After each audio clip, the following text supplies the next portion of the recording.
உங்களுக்கான கர்த்தருடைய வார்த்தை.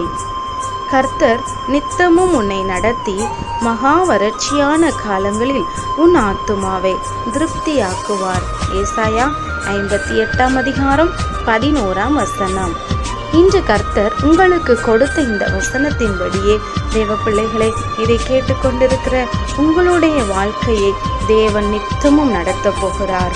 வறட்சியான காலங்களிலும் உங்களுடைய ஆத்துமாவை திருப்தியாய் மாற்றுகிற கர்த்தர் உங்களோடு வாசம் பண்ணுகிறார்.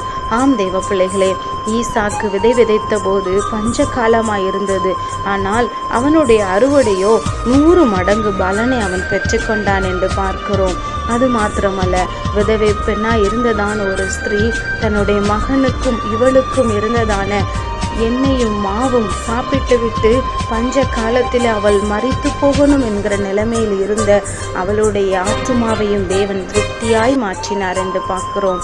இந்த வாழ்க்கையிலே, இந்த ஊரடங்கு சட்டத்தின் கீழ் வாழ்ந்து கொண்டிருக்கிற தேவ பிள்ளைகளே, ஒரு வேலை இல்லாமல் பொருளாதாரத்திலே நெருக்கடியோடு நீங்கள் இருக்கலாம்.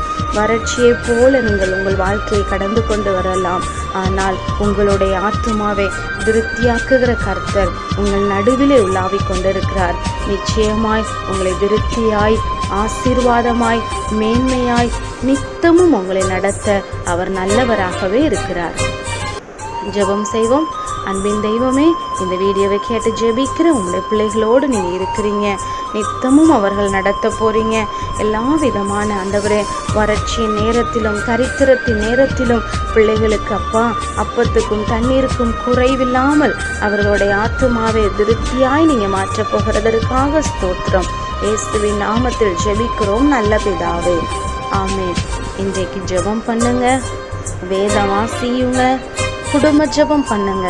கர்த்தர் உங்களை ஆசீர்வதிப்பார்.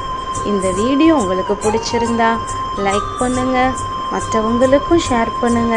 தொடர்ந்து பார்க்கணுன்னா சப்ஸ்கிரைப் பண்ணுங்க.